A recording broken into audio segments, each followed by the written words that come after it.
আসসালামু আলাইকুম গাইস। দেখেন আপনারা সবাই, এই যে মিস্ত্রি কিছুদিন আগে দোকানটা ভাঙে গেছে ওই বাইর।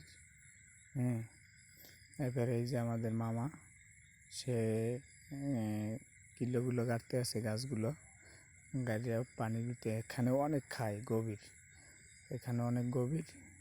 তারপর এই যে নারকেল গাছ, খেজুর গাছ, জামরুল গাছ দিয়ে পিলার বানাইতেছে। তো দেখতেই পারছেন এই যে আগের দোকানটা, এই দোকানটা এই ভাঙ্গে পড়ে গেছিলে আমার দোকানের সামনে। তো এই দোকানটা পরবর্তীতে ওই জায়গায় আর বাড়ির দরজায় উঠেইবে। এই যে দেখেন বিদ্যুতের লাইন যাওয়ার পরই মনে করেন দোকানটা ভাঙ্গিয়া নিচে পড়ে গেছে। তো সবাই দেখতে আইছে, সবাই মানুষজন অ্যাক্সিডেন্ট হয়েও কিছু হয়েছে। তারপর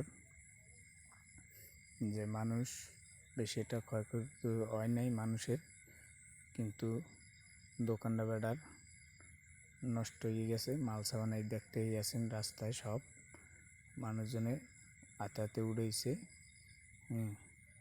উড়িতেছে যে আমাদের নয়ন ভাই, জল ভাই, তারা উড়িতেছে, হেল্প করতে আছে সবাই। তো দেখতেই আছেন কত পরিমাণ পানি তার মধ্যে ভরে গেছে। দুনিয়ার মানুষ এক জায়গায় জড়ো হয়ে গেছে আমার দোকানের সামনে।